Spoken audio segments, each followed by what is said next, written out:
दोस्तों नमस्कार। मेरा नाम है शेखर और स्वागत है आप सभी का हमारे tube channel Shekhar study point पर।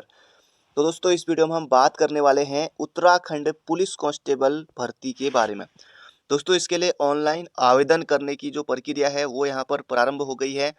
3 जनवरी से इसके लिए आप ऑनलाइन आवेदन कर सकते हैं और इसकी जो ऑनलाइन आवेदन करने की अंतिम तिथि है वो है 16 फरवरी 2022। लिखित परीक्षा का अनुमानित समय यहाँ पर दिया हुआ है, ये दिया है दोस्तों यहाँ पर हमारा जून 2022। तो क्या उससे पहले दोस्तों फिजिकल हो जाएगा? अब दोस्तों फिजिकल तो अप्रैल मई में दोस्तों मुश्किल है, क्योंकि तब तक ये फिजिकल ही होगा, क्योंकि जो पहले आए हैं जैसे पटवारी के पहले फॉर्म आए हैं, फॉरेस्ट गार्ड के पहले आए हैं, तो उनका पहले होगा, उसके बाद आएगा इसका नंबर। तो कुल दोस्तों 1521 पदों पर ये भर्ती विज्ञापन जारी हो गया है। ऑनलाइन आवेदन दोस्तों उसके बारे में कई अभ्यर्थियों के सवाल थे कि ईडब्ल्यूएस कब से कब तक चलता है, स्थायी जाति को लेकर उनके बारे में हम बात करेंगे। दोस्तों पदों की संख्या ये है, सिविल पुलिस में ये है हमारे पद जो है कितने 785 हैं, और पीएससी आईआरबी पुरुष, ये पुरुषों के लिए सिर्फ, और ये भी पुरुषों के लिए, इस बार इसमें भी महिलाओं के लिए पद नहीं आए। तो पीएससी के लिए भी 291 पद आए और यहाँ 785 पद दोस्तों यहाँ पर ये आए हुए हैं।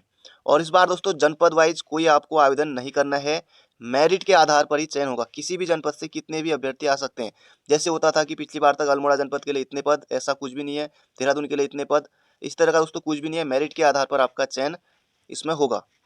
बाकी फिजिकल आपके जो भी आप जिस पर जहाँ भी आप सेंटर भरेंगे वहाँ आपका इसमें फिजिकल होगा। वेतनमान दोस्तों ये है। बाकी सैलरी के बारे में बहुत जल्दी एक नई वीडियो बनाऊंगा। और दोस्तों ये हाइट को लेकर यहाँ पर दिया गया है।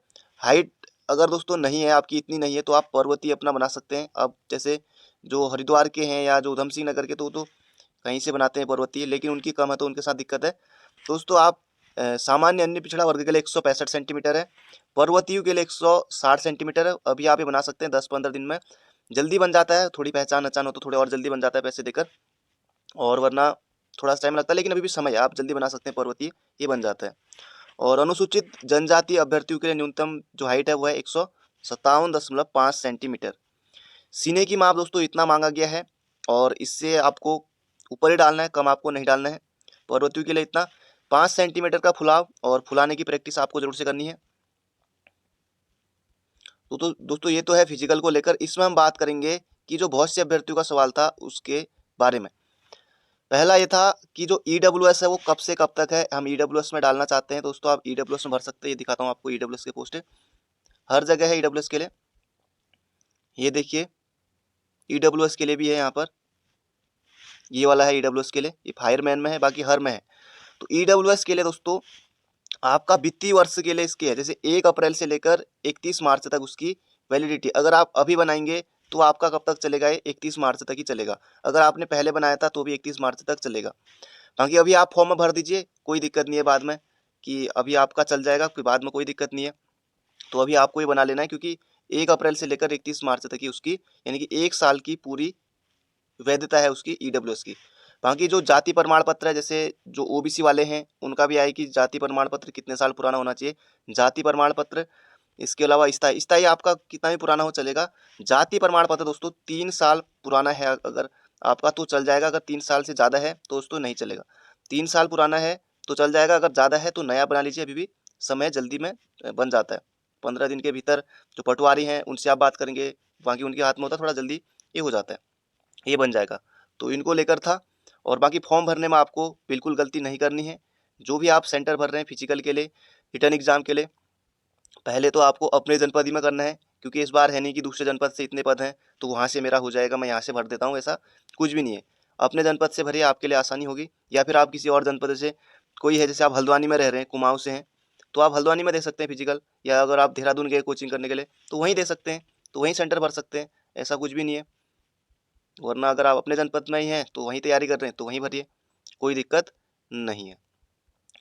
तो यहाँ पर कहा गया कि दोस्तों ऑनलाइन सीबीटी होने के, अगर ऑनलाइन होता है तो जहाँ तक है मुश्किल है। और पदों का चयन दोस्तों, कई अभ्यर्थियों के मन में ये भी है कि पद हमको पीएससी चाहिए, हमको पीएससी में जाना है, या हमको फायरमैन फायरमैन अच्छी है, हम आगे की तैयारी करना चाहते हैं, इस तरह का भी है। या आरक्षी में जाना चाहते हैं, सिविल पुलिस में जाना चाहते हैं।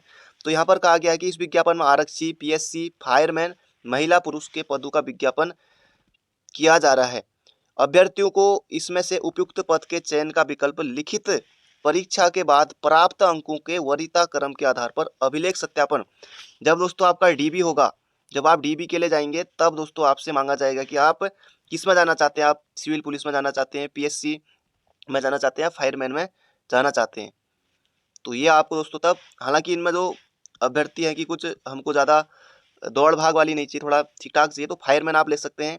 और बाकी फिर उससे थोड़ा पीएससी, बाकी आरक्षी में तो ड्यूटी थोड़ा ज़्यादा रहती है और पीएससी में सिर्फ 8 घंटे करना होता है, उसके बाद आपको नहीं बुलाया जाएगा 24 घंटे के भीतर। बाकी फायरमैन में भी ठीक ठाक है, इनमें ज़्यादा सुकून है, तो आप कह सकते हैं बाकी इनसे, हालांकि होने को सभी सेम है लेकिन छुट्टी लगभग लगभग तीनों में सेम है। और अगर आप पढ़ना चाहते हैं बाद में, अगर आगे कुछ और करना चाहते हैं तो आप फायरमैन पहले भर सकते हैं, वहाँ आप ले सकते हैं, बाकी नंबर के आधार पर है। अब जिनके ठीक ठाक नंबर आ गए तो वो पहले ही ले लेंगे, या फिर आपको नंबर ठीक ठाक लाने पड़ेंगे फिजिकल और रिटर्न दोनों में, तभी आपका दोस्तों इसमें चयन होगा। बाकी आयु सीमा को लेकर भी दोस्तों इसमें बात करने वाले, 1 वर्ष की छूट दी जा रही है।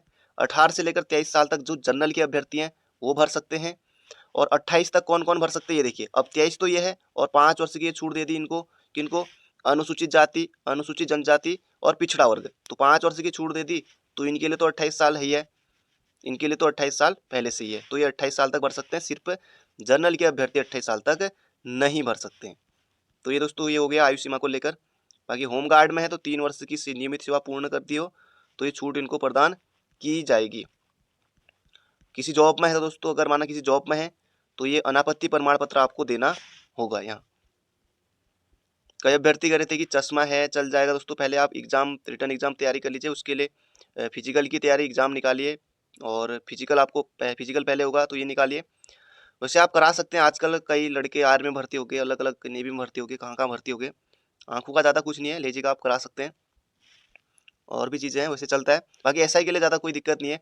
फॉरेस्ट गार्ड में भी मांगा था, लेकिन फॉरेस्ट गार्ड में भी कई जिनको चश्मा लगा था वो भर्ती हो गए हैं, और ट्रेनिंग के लिए उनकी ट्रेनिंग होने वाली है, कुमाऊँ से जो जा रहे हैं 15 जनवरी से उनकी ट्रेनिंग है, तो कोई दिक्कत नहीं है।